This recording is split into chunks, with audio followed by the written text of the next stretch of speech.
So here let me a little bit elaborate. Now, in the international law, we have the principle of sovereignty, which means, okay, we have Syria and we have its government, and then the Syrian government is the responsible to take into account those crimes.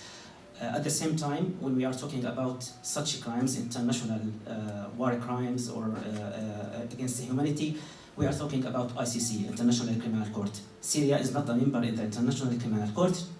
So what we have the Security Council who can refer the situation in Syria to the ICC. Unfortunately, we are all aware about the veto in the Security Council. We have China, Russia, who voted several times, proposed resolutions to refer the situation in Syria to the ICC, and the one that we saw in the documentary in April 2018 was in the table of the Security Council, but unfortunately Russia voted the referral to the Security Council. But just to give a hope in 1 minute, I would say at the same time we have some hope. For example, we have Germany who issued like international arrest warrant against some of the senior governmental in Syria. We have France as well.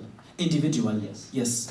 We have the General Assembly of the United Nations established a new mechanism in 2016, like to investigate the situation in Syria and to assign responsibility on those who committed crimes, especially the crimes of the chemical attacks, chemical weapons attacks. So we have some hopes, we have some steps, I would say, but the problem of the ICC is that Syria is not a member and we don't have a referral from the Security Council because of the veto.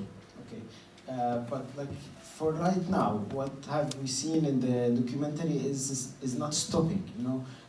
Just 3 days ago there was forcibly displacing, there was targeting of hospitals, there was doctors that have been dead. So we are talking about an ongoing incident with the same issue. So can't really the international law or the international community interfere and stop this right now?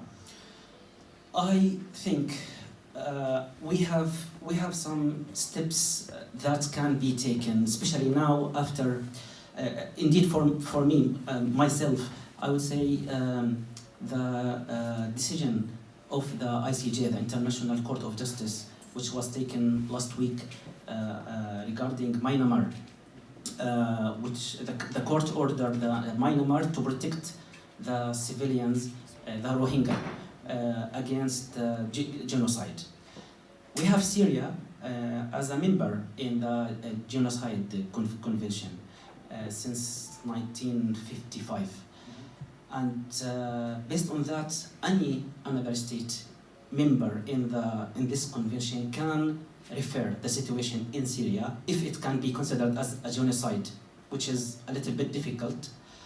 But if we can say, yeah, it's or like have to prove the situation in Syria like it is genocide, then yes, and we need to take this step. For example, Sweden is a member in this convention and can refer now the situation in Syria to the ICJ. The other point is the ICC itself. Myanmar is another step. There is another step now with Myanmar taking it to the ICC, although Myanmar is not a member in the ICC, but because the refugee flee to Bangladesh, and Bangladesh is a member in the ICC. So any country that has, for example, refugees? Yes, so now for example, Jordan has Syrian refugee and is a member in the ICC. Sweden, Germany are members in the ICC, and they have been affected by the situation in Syria, and based on that, I think we can take some steps.